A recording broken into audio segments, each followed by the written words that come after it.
প্রিয়তমার পর প্রিন্স সাকিবের প্রিন্সেস ইদিকা পলের পারিশ্রমিক কত, এই বিষয়ে বিস্তারিত জানবো আমরা এই ভিডিওটিতে। তো বন্ধুগণ, ভিডিওটিতে লাইক দিয়ে সম্পূর্ণ ভিডিওটি কিন্তু দেখবেন। ইতিমধ্যে এই গুঞ্জন ছড়িয়েছে শাকিব খানের আসন্ন সিনেমার জন্য বাংলাদেশি কারেন্সিতে 30 লাখের বেশি পারিশ্রমিক চেয়েছেন ওপার বাংলার নায়িকা ইদিকা পাল। বিষয়টিকে পুরোপুরি ভিত্তিহীন বলে জানিয়েছেন ছবির পরিচালক আবু হায়াত মাহমুদ। এই বিষয়ে প্রিন্স সিনেমার প্রযোজনা প্রতিষ্ঠান ক্রিয়েটিভ ল্যান্ড ফিল্মস একটি ঘোষণা দিয়ে জানিয়েছে, prince once upon a time in Dhaka সিনেমাটিতে মেগাস্টার শাকিব খান ছাড়া অন্য আর্টিস্টদের নাম আমরা ঘোষণা করিনি। মৌখিকভাবে অনেকের সঙ্গে আলাপ আলোচনা হলেও কারো সঙ্গে লিখিত চুক্তি হয়নি।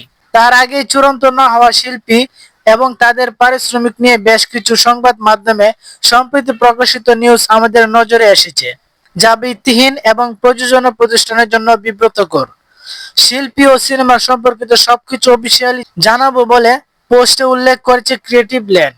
পাশাপাশি শুরু থেকে প্রিন্স সিনেমা নিয়ে সংবাদকর্মী থেকে দর্শকদের আগ্রহ এবং সমর্থন মুগ্ধতা জানিয়ে ধন্যবাদ জ্ঞাপন করেছে ক্রিয়েটিভ ল্যান্ড ফিল্মস।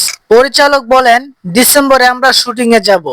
সাকিব ভাই ছাড়া অন্য গুরুত্বপূর্ণ চরিত্রের শিল্পীদের সঙ্গে আলাপ করা হয়েছে, তবে লিখিতভাবে চুক্তিবদ্ধ করা হয়নি। কিন্তু তার আগেই পারিশ্রমিক নিয়ে যেভাবে আলোচনা করা হচ্ছে তা আমাদের পুরো টিমের জন্য বিব্রতকর। এই বিষয়ে হায়াত বলেন, হ্যাঁ, আমরা এটা বুঝি যে আমাদের সিনেমা নিয়ে সবার আগ্রহ বেশি, এজন্য হয়তো এগুলো হচ্ছে। তবুও এতে আমরা বিব্রতকর অবস্থায় পড়ছি। শিরিন সুলতানার প্রযোজনায় প্রিন্সে থাকছেন 3 নায়িকা। এর মধ্যে 2টি পরিচিত মুখ আর একটি চরিত্রে লঞ্চ করা হবে নতুন মুখ। গল্প লিখেছেন মেজবাউদ্দিন সুমন, চিত্রনাট্য এবং সংলাপ সুমন এবং মোহাম্মদ নাজিমউদ্দিন।